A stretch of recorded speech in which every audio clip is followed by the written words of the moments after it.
نحمده ونستعينه ونستغفره ونعوذ بالله من شرور أنفسنا ومن سيئات أعمالنا من يهده الله فلا مضل له ومن يضلله فلا هادي له ونشهد أن لا إله إلا الله وحده لا شريك له ونشهد أن محمدا عبده ورسوله من يطع الله ورسوله فقد رشد واهتدى ومن يعص الله ورسوله فقد ضل وغوى. أما بعد فإن أصدق الكلام كلام الله وأحسن الهدي هدي محمد صلى الله عليه وسلم وشر الأمور محدثاتها فإن كل محدثة بدعة كل بدعة ضلالة كل ضلالة في النار.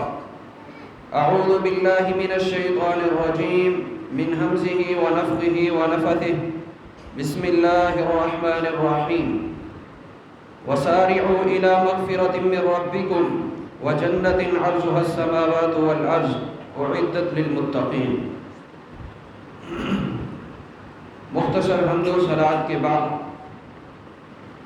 اللہ رب العالمین کا نہایت فضل و کرم ہے کہ اس مالک الملک نے ہمیں ہماری زندگی کے اندر ایک مرتبہ پھر رمضان المبارک کے باسعادت لمحات اور نیکیوں کا موسم بہار عطا فرمایا.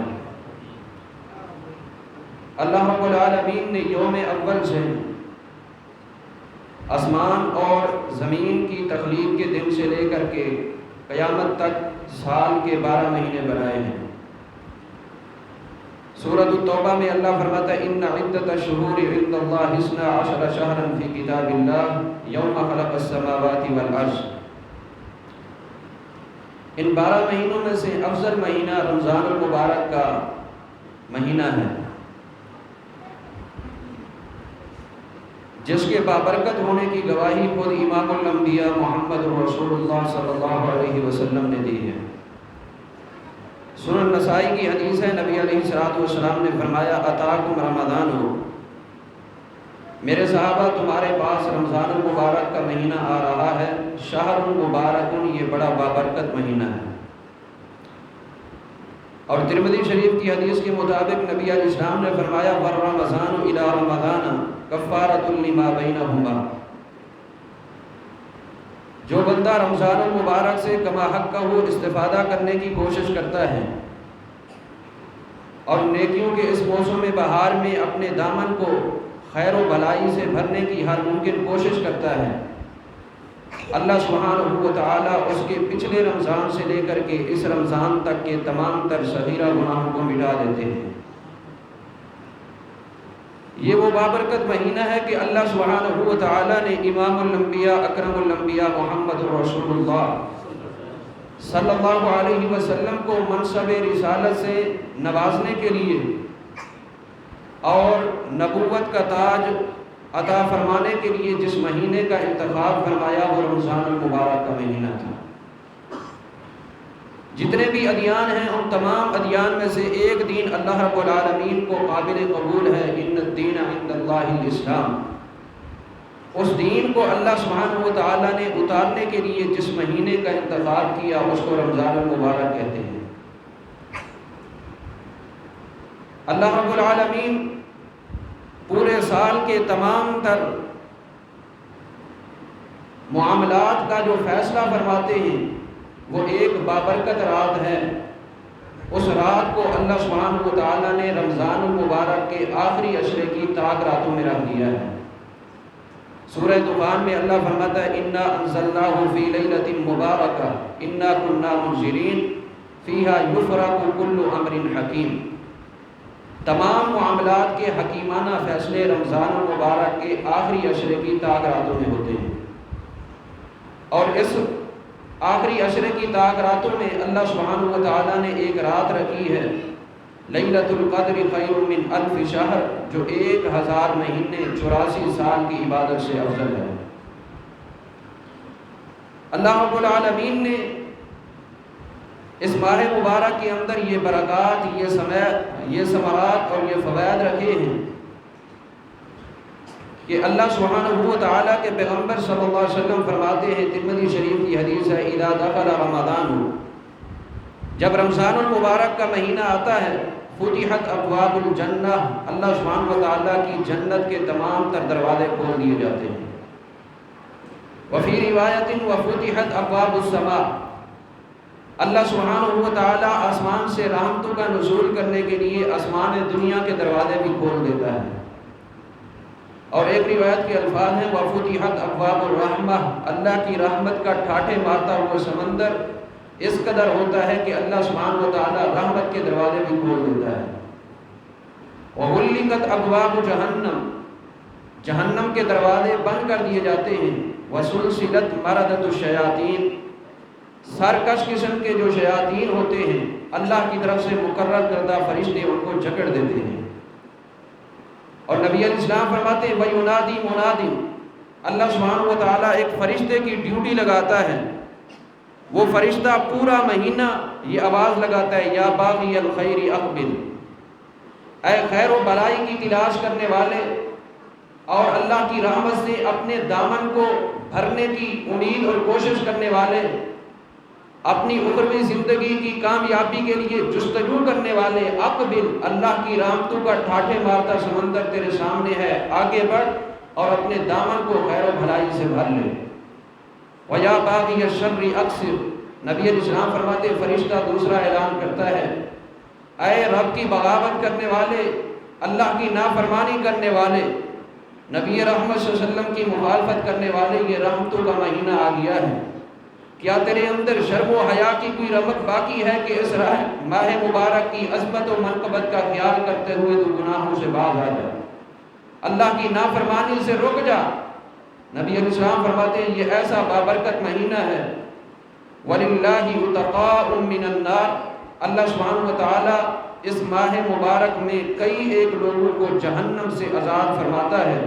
وَذَلِكَ كُلَّ لَيْلَةٍ، اور یہ آزاد فرمانا کسی دن یا کسی رات کے ساتھ خاص نہیں بلکہ ہر رات اور ہر دن اللہ سبحانہ و تعالیٰ اپنے بندوں کو جہنم سے آزاد فرماتا ہے۔ حضرات، اس مہینے کی یہ برکات ہے کہ اللہ نے آسمانی کتابیں جو نازل کی ہیں، ان آسمانی کتابوں کو نازل کرنے کے لیے جس مہینے کا اللہ سبحانہ و تعالیٰ نے انتخاب فرمایا وہ رمضان المبارک کا مہینہ تھا۔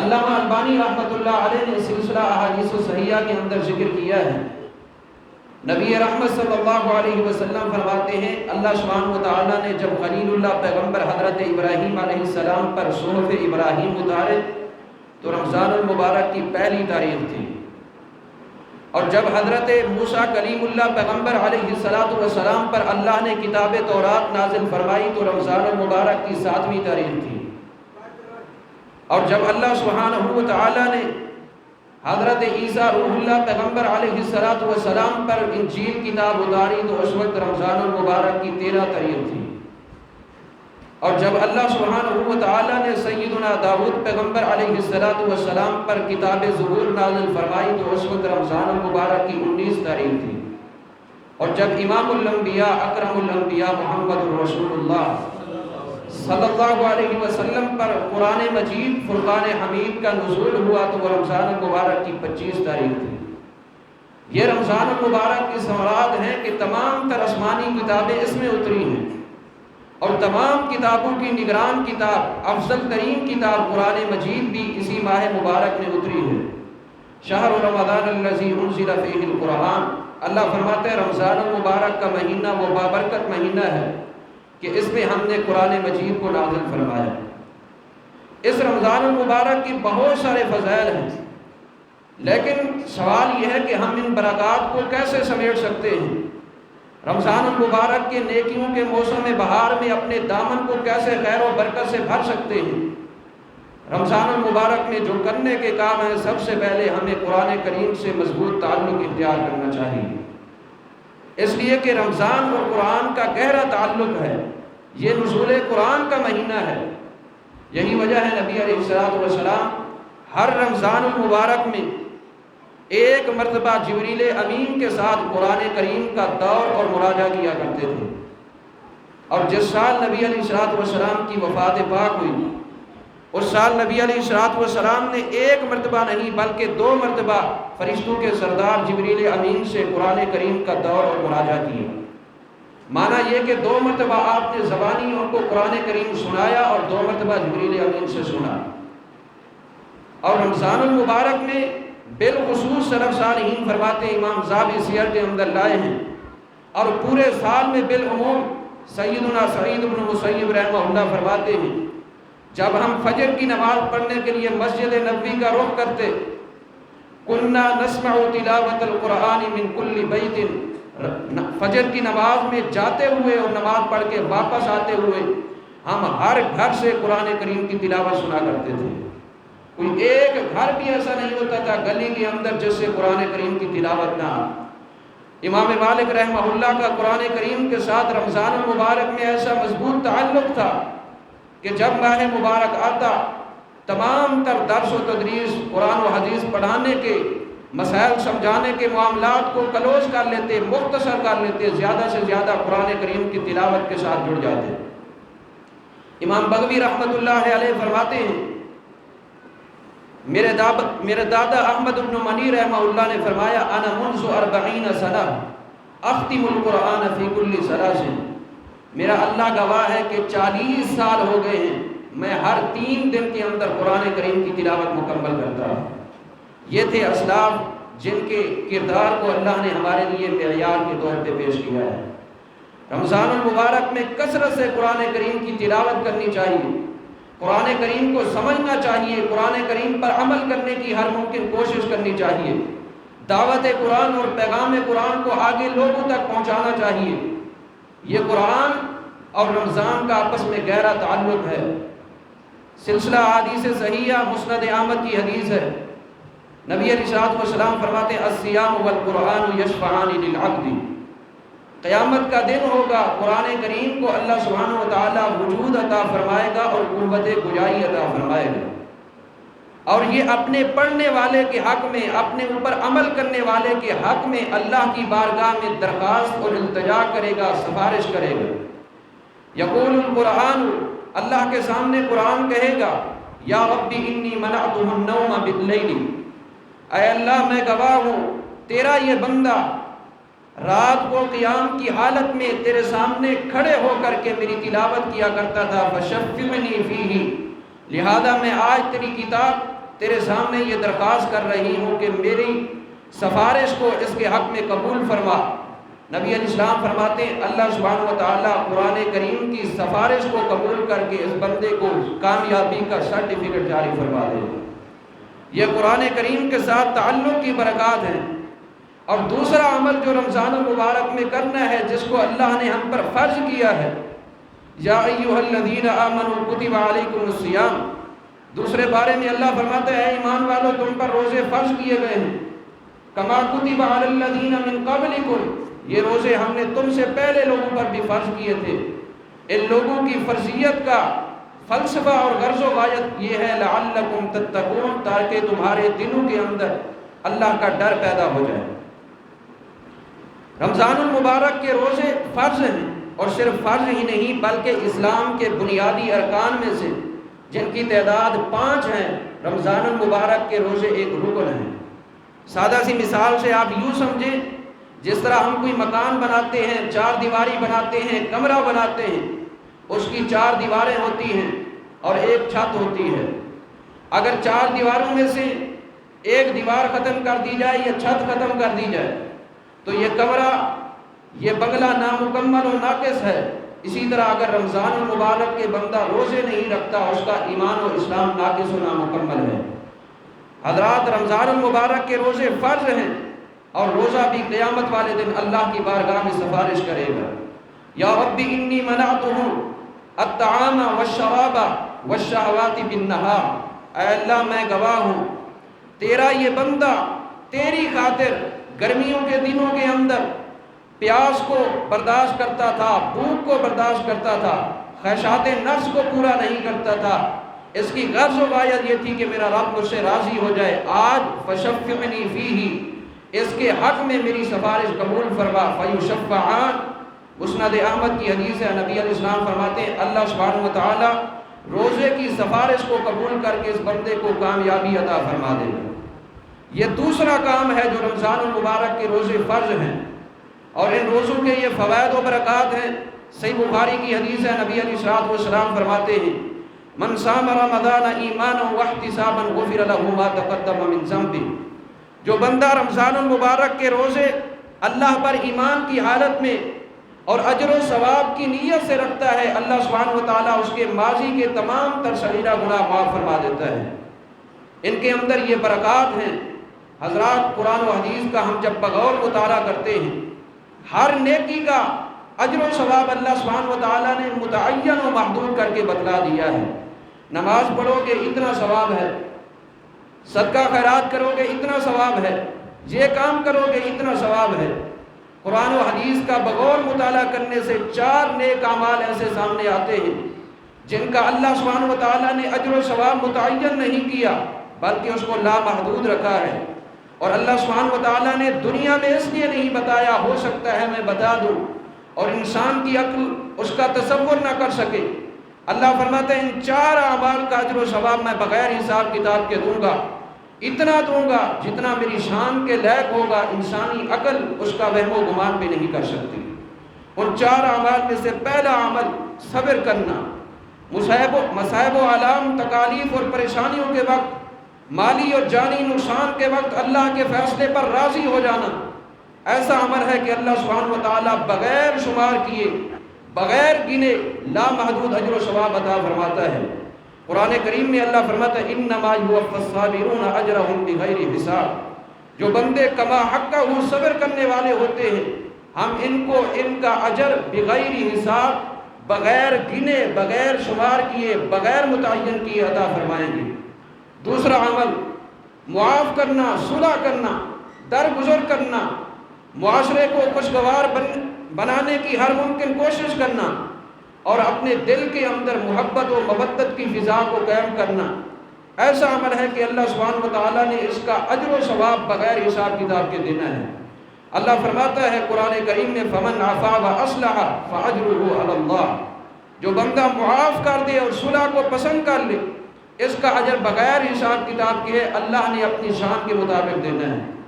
تیسرا عمل اخلاق حسنہ کا مظاہرہ کرنا، اچھے اخلاق اور اچھے کریکٹر سے، اچھے کردار سے پیش آنا۔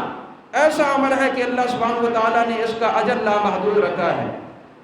29واں پارہ ہے سورہ قلم، نون والقلم وما یسطرون، ما انت بنعمت ربک بمجنون وان لک لاجرا غیر ممنون وانک لعلی خلق عظیم۔ آپ اخلاق عظیم کے مالک ہیں، اس لیے وَإِنَّ لَكَ لَأَجْرًا غَيْرَ مَمْنُونٍ، اللہ آپ کو اجر ایسا عطا فرمائے گا جو شمار کیا ہوا نہیں ہے، جو متعین و محدود نہیں ہے بلکہ لامحدود ہے۔ اور چوتھا عمل ہے روزہ۔ روزہ چاہے فرضی ہو یا نفلی ہو، اس کا عمل اللہ سبحانہ و تعالیٰ نے اس کا اجر و ثواب متعین نہیں کیا بلکہ لامحدود رکھا ہے۔ صحیح بخاری کی حدیث ہے، نبی علیہ السلام فرماتے ہیں الصوم لی وانا اجزی بہ، اللہ فرماتا ہے حدیث قدسی ہے روزے دار روزہ خاص میرے لیے رکھتا ہے، وانا اجزی بہ، اس کا بدلہ بھی میں دوں گا۔ کتنا دوں گا؟ جتنا میری شان کے لائق ہوگا، لامحدود ہوگا۔ یہ رمضان المبارک کے روزے، ان کے اندر اللہ نے یہ برکات رکھی ہیں، بلکہ یہ روزہ جہنم سے ڈھال، فصیل اور دیوار بن جائے گا۔ صحیح مسلم کی حدیث ہے، نبی علیہ السلام فرماتے ہیں الصیام جنۃ، الصوم جنۃ من النار کجنۃ احدکم من القتال، جس طرح میدان مقتل اور میدان جہاد کے اندر ڈھال بندے کو بچاتی ہے اور حفاظت کا ذریعہ بن جاتی ہے، اسی طرح قیامت والے دن جہنم اور بندے کے درمیان یہ روزہ دیوار بن جائے گا، ڈھال اور فصیل بن جائے گا، بارڈر بن جائے گا، جہنم کی آگ سے اس کو بچا لے گا، بشرط یہ کہ اللہ کی رضا کے لیے روزے رکھے ہوں۔ اور اللہ کے نبی صلی اللہ علیہ وسلم فرماتے ہیں کہ جنت کے اندر اللہ سبحانہ و تعالیٰ نے بہت ساری نعمتیں رکھی ہیں اور جنت کے 8 دروازے بنائے ہیں۔ ان دروازوں میں سے ایک دروازہ باب الریان ہے، لا يدخلہ الا الصائمون، صحیح بخاری کی حدیث ہے، اس دروازے سے صرف اور صرف روزے دار داخل ہوں گے۔ یہ رمضان المبارک کے روزے ہمارے لیے بہت بڑی نیکی، بہت بڑی برکات، فوائد اور ثمرات کا باعث و ذریعہ ہے۔ ہمیں ہر ممکن کوشش کرنی چاہیے کہ ان کا کما حق کا اہتمام کر سکے۔ حضرات، یہ تو فرضی روزے ہیں، نفلی روزہ جو اللہ سبحانہ و تعالیٰ کی رضا کے لیے میدان جہاد کے اندر رکھا جائے، اللہ سبحانہ و تعالیٰ نے اس کا اجر و ثواب بہت زیادہ رکھا ہے۔ صحیح مسلم کی حدیث ہے، نبی علیہ السلام فرماتے ہیں ما من عبد یصوم یوما فی سبیل اللہ الا بعد اللہ وجہہ عن النار 70 خریفا۔ جو بندہ اللہ کے راستے میں جہاد کرتے ہوئے صرف ایک دن کا روزہ اللہ کی رضا کے لیے رکھتا ہے، اللہ سبحانہ و تعالیٰ اس شخص کے وجود مسعود کو جہنم سے 70 سال کی مسافت پر دور پکڑ دیتا ہے۔ 70 سال کی مسافت پر اس شخص کو جہنم سے دور لے جاتا ہے۔ یہ نفلی روزے کا اجر و ثواب ہے، فرضی روزے کا کس قدر اجر و ثواب ہوگا۔ قرآن کریم کے ساتھ مضبوط تعلق اختیار کرنا، رمضان المبارک کے صیام کا کما حقہ اہتمام کرنا، یہ رمضان المبارک کی برکات کو سمیٹنے کا بہت بڑا ذریعہ ہے۔ اور ہمیں اپنے شب و روز کو اس طرح تقسیم کرنا چاہیے۔ اتنے غالی دن، اتنے مہنگے ترین دن ہیں یہ ہمارے لیے، بڑے ہی برکات و ثمرات کے حامل دن ہیں، لہٰذا ہمیں پورا دن اور پوری رات کو اس طرح تقسیم کرنا چاہیے کہ صبح ساری کے وقت اٹھے، تہجد کے وقت اٹھے، 2 رکعت نماز پڑھے اور اس کے بعد اللہ سبحانہ و تعالیٰ سے جو چاہے مرضی مانگے۔ صحیح مسلم کی حدیث ہے، جب رات کا آخری تیسرا پہر ہوتا ہے جو تہجد کا وقت بنتا ہے، اللہ سبحانہ و تعالیٰ آسمان دنیا پر تشریف لے آتا ہے، جیسے اللہ سبحانہ و تعالیٰ کی شان کے لائق ہے، اور اللہ سبحانہ و تعالیٰ آواز لگاتا ہے من یدعونی، ہے کوئی بندہ جو مجھ سے مانگے میں اس کے مطالبوں کو پورا کر دوں۔ من یسألونی، ہے میرے بندوں میں سے کوئی بندہ جو مجھ سے مال مانگے، اولاد مانگے، پراپرٹی مانگے، صحت مانگے، شفا مانگے، پریشانیوں سے نجات مانگے، میں اس کو عطا کر دوں۔ حل من مستغفر، ہے کوئی گناہگار بندہ جو رات کے اس تیسرے پہر کے اندر میرے سامنے آ کر کے ندامت و پشیمانی کا ایک قطرہ آنسو کا بہا دے، میں اس کے گناہوں کو معاف کر دوں۔ حل من مسترزق، ہے کوئی بندہ جو رزق مانگنے والا ہو، معیشت کے معاملات میں پریشانی کا شکار ہو، وہ آئے مجھ سے حل مانگے، میں اس کو حل عطا فرما دوں۔ اللہ سبحانہ و تعالیٰ آوازیں لگا رہا ہوتا ہے، اگر ہم اس وقت اللہ سبحانہ و تعالیٰ سے نہ مانگے یہ ہمارے لیے بد نصیبی ہے، اور یہ ایسے ہے جیسے کوئی بندہ دریا کے کنارے پر بیٹھ کر کے پیاس کی وجہ سے مر جائے۔ یہ تہجد کے وقت اللہ سبحانہ و تعالیٰ کی طرف سے آواز آتی ہے، حضرات اس وقت مانگے، اللہ سبحانہ و تعالیٰ پریشان حال کی پریشانی کو ختم کر دے، اللہ سبحانہ و تعالیٰ بیمار کی بیماری کو ختم کر دے، تنگ دست کی تنگ دستی کو ختم کر دے، بیمار کو شفا عطا فرما دے، پریشان حال کو خوشیاں عطا فرما دے۔ اللہ سبحانہ و تعالیٰ کا وعدہ ہے وَمَا كَانَ عَطَاءُ رَبِّكَ مَحْظُورًا، اللہ سبحانہ و تعالیٰ کی دین اور عطا میں کسی قسم کی کمی نہیں ہے۔ اس کے بعد ساری کا اہتمام کرے، یہ لفظ اثر میں ساری ہے، ہم سحری مشہور کر چکے ہیں۔ عربی گرامر جب آپ پڑھیں گے، سار کا معنی ہوتا ہے صبح کے وقت کھانا کھانا، تہجد کے بعد فجر کی نماز سے پہلے، اور سحر کا معنی ہوتا ہے جادو۔ جو لفظ ہم سحری پڑھتے ہیں اس کا معنی ہوتا ہے جادوگری۔ ہمیں اپنی اصلاح کرنی چاہیے، لفظ ساری ہے، ساری کا اہتمام کرے۔ ہم میں سے بعض اوقات سستی ہو جاتی ہے، ساری نہیں کھاتے اور یہ کہتے ہیں کہ میرے جسم کے اندر توانائی اور قوت موجود ہے۔ نبی علیہ السلام فرماتے ہیں، صحیح بخاری کی حدیث ہے، تسحروا فإن فی السحور برکہ، اے میری امت کے لوگوں ساری کھایا کرو، اس لیے کہ اللہ سبحانہ و تعالیٰ نے ساری کے اندر برکات رکھی ہیں، بہت سارے فوائد اور ثمرات رکھے ہیں۔ اور یہ صرف برکت ہی نہیں، ہمارے اور یہود و نصارہ کے روزے کے درمیان فرق کرنے والی اور متمیز چیز جو ہے وہ ساری ہے۔ یہود و نصارہ کے اوپر جو اللہ سبحانہ و تعالیٰ نے دین بھیجا، جو ان کے لیے شریعت نازل فرمائی، اس میں اصول یہ تھا کہ جب مغرب کا وقت ہونا ہے روزہ افطار کر لے، اس کے بعد جتنا دیر آپ جاگتے رہتے ہیں، حالت بیداری میں ہیں، آپ کھا پی سکتے ہیں، جب نیند آ گئی تو اگلا روزہ شروع ہو گیا۔ مثلاً اگر کسی نے مغرب کے وقت روزہ افطار کر لیا، عشاء کے وقت اس کو نیند آ گئی، اب ساری کھانے کی گنجائش نہیں تھی یہود و نصارہ کے لیے، اب اگلا روزہ شروع ہو گیا، اگلے دن مغرب کے وقت جا کر کے وہ کھا سکتا ہے۔ جبکہ ہمارے لیے اللہ نے کیا رحمت فرمائی، صحیح مسلم کی حدیث ہے، نبی علیہ السلام فرماتے ہیں فصل ما بین صیامنا و صیام اہل الکتاب اکلۃ السحر، اللہ نے یہود و نصارہ اور ہمارے روزے کے درمیان جو فرق رکھا ہے وہ ساری کھانا ہے، ان کے لیے ساری کی گنجائش نہیں تھی۔ نیند کے آتے ہی اگلا روزہ شروع ہو جاتا تھا۔ اللہ نے ہمارے لیے ساری کی گنجائش رکھی ہے۔ جب بندہ ساری کھا رہا ہوتا ہے، اپنی توانائیوں کو حاصل کرنے کی کوشش کر رہا ہوتا ہے، لیکن مسند احمد کی حدیث ہے، نبی علیہ السلام فرماتے ہیں اللہ سبحانہ و تعالیٰ کے فرشتے اس کے لیے رحمت و بخشش کی دعا کر رہے ہوتے ہیں، اور اللہ سبحانہ و تعالیٰ اس پر اپنی رحمتوں کا نزول فرما رہا ہوتا ہے۔ ساری کے وقت جو چیزیں استعمال کرنی چاہیے بندے کی طبیعت مانتی ہے استعمال کریں، لیکن طاق عدد میں اگر آپ کھجور استعمال کرتے ہیں 1، 3، 5، 7، یہ بہت بڑے برکت کا باعث ہے۔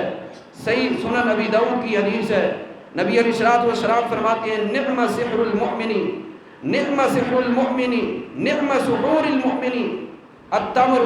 مومن کی ساری کے اندر جو کھانے پینے کی اشیاء استعمال ہوتی ہے ان میں سے بہترین چیز کھجور کا استعمال ہے۔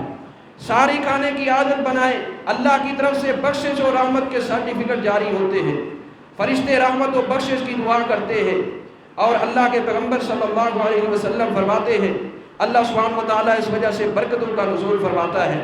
حضرات اس کے بعد وضو کرے، وضو کرنے کے بعد 2 رکعت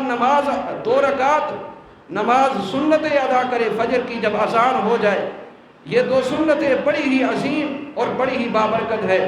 صحیح مسلم کی حدیث ہے، نبی علیہ السلام فرماتے ہیں رکعتا الفجر خیر من الدنیا وما فیہا۔ فجر کے 2 فرضوں سے پہلے جو سنتیں ہیں، یہ 2 سنتیں دنیا اور دنیا کی تمام تر دولتوں سے افضل ہیں۔ یہ وہ 2 سنتیں ہیں جو نبی علیہ السلام سفر و حضر میں نہیں چھوڑتے تھے۔ آپ جب حالت اقامت میں ہوتے تب بھی پڑھتے، جب آپ حالت سفر میں ہوتے تب بھی فجر کی 2 سنتیں نہیں چھوڑتے تھے۔ ان 2 سنتوں کی برکات کی وجہ سے اماں جی عائشہ رضی اللہ تعالیٰ عنہ فرمایا کرتی تھی، حافظ ذہبی رحمہ اللہ سیر کے اندر لائے ہیں، اگر کوئی شخص مجھے آ کر کے اطلاع دے فجر کی اذان ہو چکی ہو، فجر کی نماز سے پہلے 2 سنتوں کا ٹائم ہو، اور مجھے اطلاع ملے کہ میرے ماں باپ دوبارہ زندہ ہو کر کے دنیا میں آ گئے ہیں، حالانکہ یہ ہونا ناممکن ہے، معنی یہ کہ اگر یہ ناممکن کام بھی ممکن ہو جائے تب بھی میں پہلے فجر کی 2 سنتیں ادا کروں گی، بعد میں اپنے والدین سے ملاقات کے لیے جاؤں گی۔ یہ ہے فجر کی 2 سنتوں کی برکات، ان کا اہتمام کریں اور پھر وضو کر کے مسجد کے اندر تشریف لے آئیں فرض نماز کی ادائیگی کے لیے۔ طبرانی کبیر کی حدیث ہے، امام طبرانی رحمہ اللہ معجم کے اندر لائے ہیں، نبی علیہ السلام فرماتے ہیں من مشى الى صلاۃ مکتوبۃ فی الجماعۃ فہی کحجہ۔ جو بندہ گھر سے وضو کرتا ہے اور مسجد کی طرف بحالت وضو فرض نماز کو جماعت کے ساتھ ادا کرنے کے لیے آتا ہے، اللہ سبحانہ و تعالیٰ اس بندے کو ایک حج کا ثواب عطا فرما دیتا ہے۔ حضرات یہ برکات، یہ ثمرات عمومی حالت میں بھی ہیں، لیکن رمضان المبارک میں تو نیکی کا اجر اللہ سبحانہ و تعالیٰ 10 گنا، 10 سے 70 گنا، 70 سے 700 گنا بڑھا دیتا ہے۔ واللہ یضاعف لمن یشاء، اللہ جس کے لیے چاہے اس سے بھی زیادہ بڑھا لے۔ ہمیں ان برکات کو حاصل کرنے کی ہر ممکن کوشش کرنی چاہیے، اور فجر کی نماز لازمی طور پر جماعت کے ساتھ مسجد میں ادا کرنی چاہیے۔ نبی علیہ السلام فرماتے ہیں، صحیح مسلم کی حدیث ہے، من صلی الصبح فی جماعت فہو فی ذمۃ اللہ۔ جو بندہ فجر کی نماز پڑھنے کے لیے مسجد میں آتا ہے، جماعت کے ساتھ نماز ادا کرتا ہے، یہ اللہ سبحانہ و تعالیٰ کی ضمانت و ذمہ داری میں آ جاتا ہے۔ ضمانت و ذمہ داری کا کیا معنی ہے؟ اللہ سبحانہ و تعالیٰ اس کو 3 سرٹیفکیٹ جاری فرماتا ہے، کفیتا وبقیتا وہدیتا۔ کفیتا کا معنی یہ ہے کہ آج کے روز اس نے اپنے معاملات نمٹانے کے لیے ایک شیڈول بنایا ہوا ہے کہ مغرب تک میں نے یہ کام کرنا ہے۔ فجر کی نماز باجماعت پڑھنے کی وجہ سے اللہ سبحانہ و تعالیٰ اس دن کے سارے معاملات نپٹا دیتا ہے۔ وبقیتا کا معنی یہ ہے، کوئی بھی شخص، کوئی بھی دشمن، کوئی بھی حاسد اگر اس کو مالی یا جانی نقصان پہنچانے کی کوشش کرتا ہے، وقیتا کا معنی یہ ہے اللہ سبحانہ و تعالیٰ اس کو اپنی رحمت سے بچا لیتا ہے۔ وہدیتا، اور تیسرا سرٹیفکیٹ جاری ہوتا ہے۔ آج کل دور فتنوں کا ہے، اور قرب قیامت نبی علیہ السلام فرماتے ہیں ایسے فتنے ہوں گے، صحیح مسلم کی حدیث ہے، یصبح الرجل مؤمنا ویمسی کافرا۔ صبح کے وقت بندہ مومن ہوگا، شام کے وقت پکا کافر بن چکا ہوگا۔ ویمسی کافر مؤمنا ویصبح کافرا، شام کے وقت حالت ایمان میں ہوگا، لیکن رات کو فتنوں کی زد میں آئے گا، صبح کے وقت کفر کی حالت میں چلا جائے گا۔ لیکن جو بندہ فجر کی نماز جماعت کے ساتھ ادا کرتا ہے، اللہ سبحانہ و تعالیٰ کی طرف سے آواز آتی ہے وہدیتا، آج شام تک میرا وعدہ ہے میں تجھے صراط مستقیم پر اور ہدایت کے راستے پر گامزن رکھوں گا۔ یہ فجر کی نماز کو باجماعت ادا کرنے کی برکات اور ثمرات ہیں۔ اس کے بعد ٹھیک ہے ہم نے نیند بھی کرنی ہے، اسباب معیشت کے لیے باہر بھی نکلنا ہے، رزق اور روزی کو تلاش کرنے کے لیے اسباب بھی اختیار کرنے ہیں، لیکن صرف 1 گھنٹہ مسجد کے اندر بیٹھے، جہاں نماز پڑھی ہے وہاں اللہ کا ذکر کرتے رہیں، اللہ سبحانہ وتعالیٰ کے سامنے دعا کرتے رہیں۔ ترمذی شریف کی حدیث ہے، نبی علیہ السلام فرماتے ہیں من صلی الغداۃ فی جماعۃ ثم قعد یذکر اللہ تعالی ثم صلی رکعتین کانت له کاجر حجۃ وعمرۃ تامۃ تامۃ تامۃ۔ جو بندہ فجر کی نماز جماعت کے ساتھ پڑھتا ہے، نمبر 2 پھر نماز کے بعد اپنی جگہ پر بیٹھ کر کے اللہ کا ذکر کرتا رہتا ہے، اور نمبر 3 جب سورج طلوع ہو جاتا ہے 2 رکعت نفل نماز اشراق اللہ کے سامنے ادا کرتا ہے۔ نبی علیہ السلام فرماتے ہیں اللہ سبحانہ وتعالیٰ 1 حج اور 1 عمرے کا ثواب عطا فرماتا ہے، اور آگے 3 مرتبہ اللہ کے پیارے پیغمبر نے فرمایا تامتن تامتن تامتن، 1 مکمل حج مکمل عمرے کا اللہ سبحانہ وتعالیٰ ثواب عطا فرماتا ہے۔ 1 گھنٹے کے اندر اللہ کی طرف سے برکات کا نزول ہو رہا ہے، حج و عمرے کا ثواب مل رہا ہے۔ اس کے بعد نکلے اسباب معیشت اختیار کرے، رزق و روزی کی تلاش کے لیے نکلے، صبح کے وقت میں اللہ نے برکت رکھی ہے۔ صحیح مسلم کی حدیث ہے بورک فی بکور امتی، نبی علیہ السلام فرماتے ہیں اللہ نے میری امت کے صبح کے اوقات میں، صبح کے لمحات میں برکت رکھ دی ہے، اور اس دوران اللہ کا کثرت سے ذکر کرے۔ یہ بہت بڑی باعث برکت ہے، بہت بڑی نیکی ہے اللہ کا ذکر کرنا۔ نبی علیہ السلام فرماتے ہیں مثل الذی یذکر ربہ والذی لا یذکر ربہ مثل الحی والمیت۔ یہ روحانی غذا ہے اللہ کا ذکر۔ جو بندہ اللہ کا ذکر کرتا ہے، اس کے برعکس ایک بندہ اللہ کا ذکر نہیں کرتا، ذکر کرنے والے کی مثال زندہ کی ہے، اور ذکر کو چھوڑ دینے والے کی مثال مردہ کی ہے۔ نبی علیہ السلام کے بارے میں سیدنا انس بن مالک رضی اللہ تعالیٰ عنہ بیان فرماتے ہیں، صحیح بخاری کی حدیث ہے کان یذکر اللہ علی کل احیانہ، ہر وقت نبی علیہ السلام اللہ کا ذکر کیا کرتے تھے۔ ایک مجلس کے اندر ہم نبی علیہ السلام سے 100 مرتبہ سبحان اللہ کی تسبیح، تحمید، تحلیل، تکبیر اور استغفار کے کلمات سنا کرتے تھے۔ کثرت سے لا حول ولا قوت پڑھا کرے، کثرت سے استغفر اللہ ربی من کل ذنب واتوب الیہ پڑھا کرے، کثرت سے استغفار کرتے رہے اور اللہ سبحانہ وتعالیٰ سے دعا کرتے رہے۔ دوسرا پارہ سورۃ البقرہ میں اللہ سبحانہ وتعالیٰ نے روزے کے مسائل بیان کیے ہیں۔ یا ایھا الذین آمنوا کتب علیکم الصیام، اس پورے رکوع میں روزے کے مسائل ہیں۔ اللہ سبحانہ وتعالیٰ روزے کے مسائل بیان کرتے کرتے آگے فرماتے ہیں وَإِذَا سَأَلَكَ عِبَادِي عَنِّي فَإِنِّي قَرِيبٌ، جب میرے بندے میرے بارے میں سوال کرے کہ میں کہاں ہوں، تو میں قبول کرنے کے اعتبار سے بڑا قریب ہوں۔ اجیب دعوت الداعی اذا دعان، جب میرا بندہ مجھے پکارتا ہے میں اس کی پکار کو سنتا بھی ہوں، پورا بھی کرتا ہوں، لبیک بھی کہتا ہوں، اس کے مطلوب کو پورا بھی کر دیتا ہوں۔ اس کے بعد پھر اللہ نے روزے کے مسائل بیان کیے ہیں۔ حضرات، پہلے روزے کے مسائل، بعد میں روزے کے مسائل، درمیان میں اللہ نے ایک آیت کے اندر دعا کا ذکر کیا ہے۔ کیوں کیا ہے؟ مفسرین فرماتی ہیں اللہ سبحانہ وتعالیٰ یہ بتلانا چاہتا ہے کہ پورے رمضان کے دوران اور روزے کی حالت میں، روزے کے دوران دعا کی بڑی برکات ہے، بڑی ہی اہمیت ہے، کثرت سے دعا کی جائے۔ من لم یسأل اللہ یغضب علیہ، اللہ کے خالق اور مخلوق کے درمیان جو فرق ہے وہ یہی ہے کہ خالق سے آپ جتنا زیادہ مانگو گے، اس سے جتنا زیادہ التجائیں کریں گے، جتنا زیادہ اس کے سامنے اپنا دامن پھیلائیں گے، وہ اتنا زیادہ آپ سے محبت کرے گا، اور مخلوق سے جتنا زیادہ مانگو گے مخلوق اتنا زیادہ نفرت کرے گی۔ اب دعا مخ العبادہ، دعا عبادت کا مغز ہے، دعا عبادت کی بنیاد اور اساس ہے۔ وقال ربکم ادعونی استجب لکم ان الذین یستکبرون عن عبادتی سیدخلون جہنم داخرین۔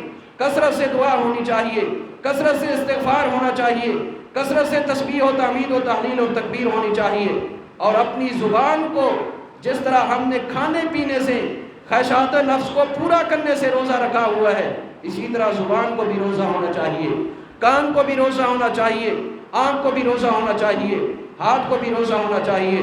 صحیح بخاری کی حدیث ہے، نبی علیہ السلام فرماتے ہیں من لم یدع قول الزور والعمل به فلیس للہ حاجۃ فی ان یدع طعامہ و شرابہ، جو بندہ روزہ رکھنے کے باوجود جھوٹ کو نہیں چھوڑتا، غیبت، چغلی، بہتان درازی کو نہیں چھوڑتا، چغلی اور غیبت سننے سے باز نہیں آتا، حرام دیکھنے سے باز نہیں آتا، جھوٹ بولنے سے باز نہیں آتا، ہاتھ کے ساتھ کسی کو نقصان پہنچانے سے باز نہیں آتا، اللہ کے پیارے پیغمبر صلی اللہ علیہ وسلم فرماتے ہیں فلیس للہ حاجۃ فی ان یدع طعامہ و شرابہ، اللہ کو کوئی ضرورت نہیں کہ یہ بندہ بھوکا مرے یا پیاسا مرے۔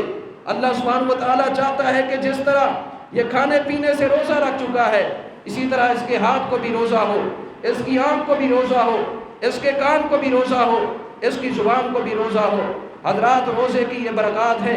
اس کے بعد ظہر کا وقت ہوتا ہے، 12 رکعات سنن مؤکدہ، سنن رواتبہ ہمیشگی کے ساتھ ادا کرے، رمضان المبارک میں بالخصوص اہتمام کرے۔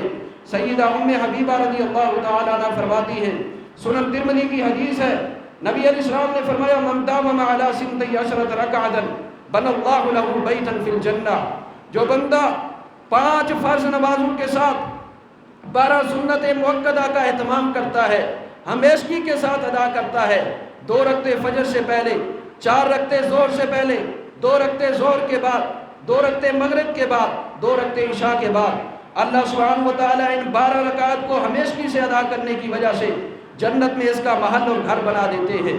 سیدہ ام حبیبہ رضی اللہ تعالیٰ عنہ فرماتی ہیں فما برحت اصلیہن وما ترکتہن قط، اللہ گواہ ہے کہ جس دن سے نبی علیہ السلام سے ان 12 رکعات کی یہ برکات سنی ہیں، اس دن سے مسلسل ہمیشگی کے ساتھ یہ 12 رکعات ادا کرتی ہوئی آ رہی ہوں، ایک مرتبہ بھی ان 12 رکعات میں سے کوئی 2 رکعت نہیں چھوٹی، ان کو ہمیشگی کے ساتھ ادا کرے، جن میں سے 4 رکعت ظہر سے پہلے بنتی ہیں، 4 رکعت ظہر کے بعد بنتی ہے، 2 رکعت ظہر کے بعد بنتی ہیں، لیکن اگر آپ 2 رکعت کی بجائے ظہر کے بعد 4 رکعت پڑھتے ہیں، نبی علیہ الصلوۃ والسلام فرماتے ہیں، سنن ترمذی کی حدیث ہے من صلی قبل الظہر 4 وبعد الظہر 4 حرمہ اللہ علی النار، جو بندہ ظہر سے پہلے 4 رکعت سنتیں ادا فرماتا ہے اور ظہر کے بعد بھی 4 رکعت سنتیں ادا فرماتا ہے، اللہ سبحانہ و تعالیٰ اس کے وجود مسعود کو جہنم کی آگ پر حرام کر دیتا ہے، اس وجود کو جنت کے لیے اللہ سبحانہ و تعالیٰ تیار کر دیتا ہے، جہنم کی آگ سے اس کو بچا لیتا ہے۔ یہ برکات ہیں عمومی حالت میں۔ رمضان المبارک میں ہمارے پاس فارغ لمحات ہیں، پورے 11 مہینے ہم نے دنیا کے ساتھ دل لگی کر لی، یہ آخرت کا مہینہ ہے، یہ آخرت کی تیاری کا مہینہ ہے، ہمیں آگے بڑھنا چاہیے اور اپنے دامن کو نیکیوں سے بھر لینا چاہیے، نیکیوں سے دامن کو بھرنے کی ہر ممکن کوشش کرنی چاہیے، چھوٹی سی چھوٹی نیکی کو بھی حقیر نہ سمجھے۔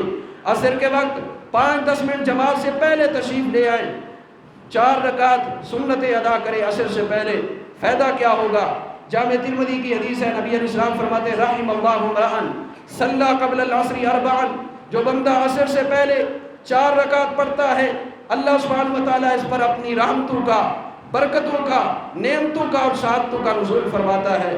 حضرات، اللہ کی رحمت کتنا ضروری ہے، اللہ کی رحمت اتنا ضروری ہے کہ تمام تر کامیابیوں کی بیس اور بنیاد، اساس اللہ کی رحمت ہے۔ جنت بھی ملے گی اللہ کی رحمت کی بنیاد پر، جنت کے اندر اللہ سبحانہ و تعالیٰ کا دیدار حاصل ہوگا اللہ کی رحمت کی بنیاد پر، نبی علیہ الصلوۃ والسلام کی شفاعت حاصل ہوگی اللہ کی رحمت کی بنیاد پر۔ یہ اللہ کی رحمت ہمیں حاصل ہو رہی ہے 4 رکعت سنتیں عصر کی نماز سے پہلے پڑھنے کی وجہ سے۔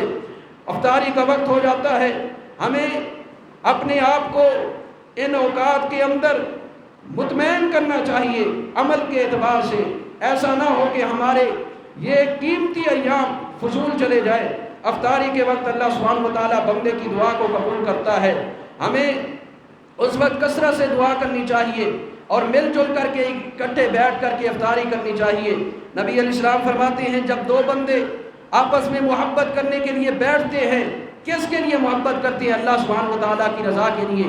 آسمان سے آواز آتی ہے وجبت محبتی للمتجالسین فیہ، میری خاطر محبت کرنے والوں کے لیے میری محبت واجب ہو چکی ہے۔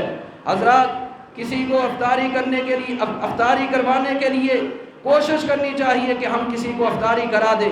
ترمذی شریف کی حدیث ہے، نبی علیہ السلام فرماتے ہیں من فطر صائما کان لہ مثل اجرہ، جو بندہ کسی روزے دار کو افطار کراتا ہے، افطاری کا بندوبست کرتا ہے، اللہ سبحانہ و تعالیٰ اس بندے کو اتنا اجر و ثواب عطا فرماتا ہے جتنا روزے دار کو اجر و ثواب عطا فرماتا ہے۔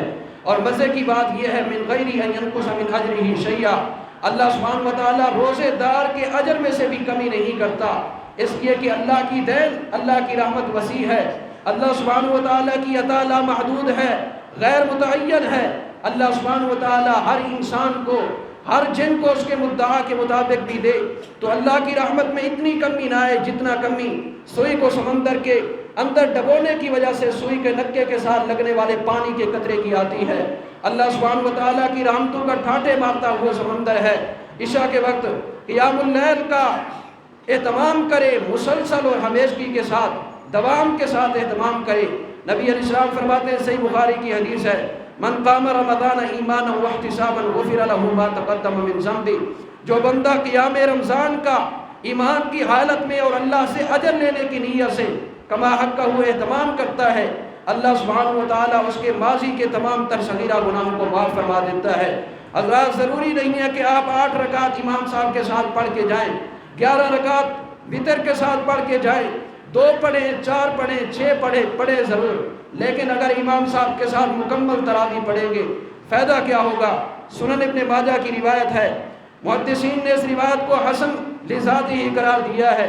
نبی علیہ السلام فرماتے ہیں، من قام مع الامام، جو بندہ امام کے ساتھ قیام اللیل کرتا ہے، حتیٰ ینصرفا، حتیٰ کہ امام صاحب 11 رکعت نماز پڑھا کر کے فارغ ہو جاتے ہیں، یہ بندہ گھر چلا جاتا ہے، فإنہ یعدل قیام لیلا، یہ بندہ کام کرتا رہے، نیند کرتا رہے، کچھ بھی کرتا رہے، امام کے ساتھ مکمل قیام کرنے کی وجہ سے اللہ سبحانہ و تعالیٰ اس کو پوری رات کے قیام کا اجر و ثواب عطا فرما دیتا ہے، پوری رات کے قیام کا اللہ سبحانہ و تعالیٰ اجر عطا فرما دیتا ہے۔ حضرات، یہ رمضان المبارک میں ہمیں اپنے شب و روز کو اس طرح تقسیم کرنا چاہیے، تہجد کے وقت سے لے کر کے رات عشاء کی نماز کے بعد تک، اور کثرت سے صدقہ خیرات کرنا چاہیے۔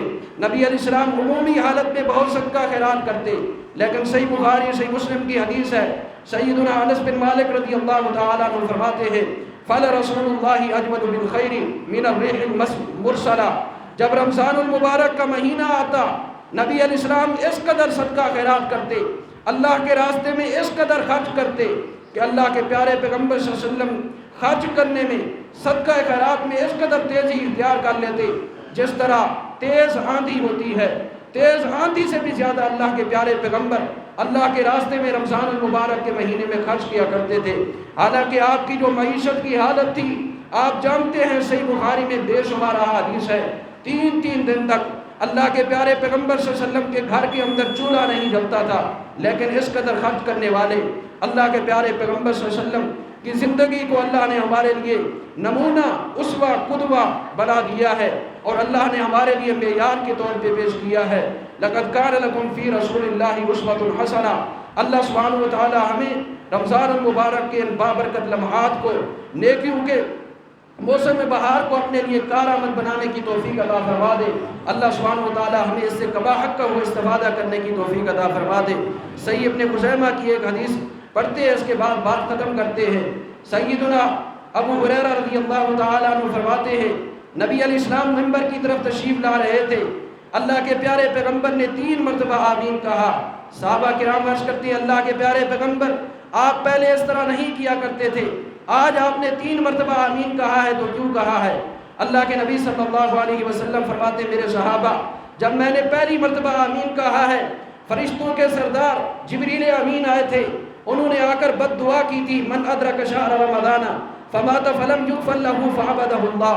اللہ کے پیارے پیغمبر، جس شخص کی زندگی میں رمضان المبارک کا نیکیوں کا موسم بہار آئے، وہ بندہ اس سے اپنے دامن کو نیکیوں سے نہ سمیٹے، اپنے دامن کے اندر نیکیوں کو نہ بھرے، اور اپنے گناہوں کی بخشش کے لیے جستجو نہ کرے۔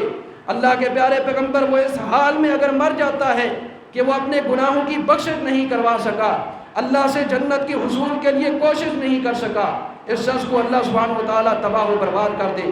اللہ کے پیارے پیغمبر فرماتے ہیں، میں نے آمین کہا، جب دوسری مرتبہ میں نے آمین کہا، فرشتے نے کہا، من ادرک ابویہ وحدہما فی الکبر فمات فلم یغفر له فعبدہ اللہ۔ جس شخص کی زندگی میں اس کے بوڑھے والدین یا والدین میں سے ایک اس کی زندگی میں بڑھاپے کی حالت کو پہنچ گیا لیکن یہ ان کی خدمت کر کے اپنے گناہوں کو نہیں بخشوا سکا، یہ بندہ بھی تباہ و برباد ہو جائے۔ نبی علیہ السلام فرماتے ہیں میں نے آمین کہا، جب میں نے تیسری مرتبہ آمین کہا فرشتے نے کہا من ذکرت عندہ فلم یصلی علیک فابعدہ اللہ، اللہ کے پیارے پیغمبر جس کے سامنے آپ کا نام نامی اسم گرامی جناب محمد رسول اللہ صلی اللہ علیہ وسلم آئے وہ آپ پر درود نہ بھیجے یہ بندہ بھی تباہ و برباد ہو جائے۔ آپ نے فرمایا میں نے آمین کہا۔ حضرات آج معاشرے میں ہم تبصرہ کرتے ہیں یہ شخص ناکام ہے، کیوں ناکام ہے؟ اس کو مظلوم کی بد دعا لگی ہے۔ یہ شخص بھی ناکام ہے، کیوں ناکام ہے؟ اس کو والدین کی بد دعا لگی ہے۔ یہ شخص بھی کامیاب نہیں ہو سکتا، کیوں کامیاب نہیں ہو سکتا؟ اس کو اس کے اساتذہ کی بد دعا لگی ہے۔ وہ بد نصیب جس کو والدین کی بد دعا لگے، وہ بھی بد نصیب جس کو اس کے اساتذہ کی بد دعا لگے۔ لیکن اس شخص سے بڑھ کر کے بد نصیب کون ہو سکتا ہے جو رمضان کی قدر نہ کرے، رمضان کے صیام و قیام کا اہتمام نہ کرے اور بد دعا اس کے خلاف کرے۔ فرشتوں کے سردار جبریل امین اور اس بد دعا کے اوپر آمین کہیں امام الانبیاء اکرم الانبیاء محمد رسول اللہ صلی اللہ علیہ وسلم۔ اللہ سبحانہ و تعالی ہمیں اس وعید سے بچنے کی توفیق عطا فرما دے۔ اللہ سبحانہ و تعالی ہمیں کما حقہ اس ماہ مبارک سے استفادہ کرنے کی توفیق عطا فرما دے۔ وآخر دعوانا الحمدللہ رب العالمین۔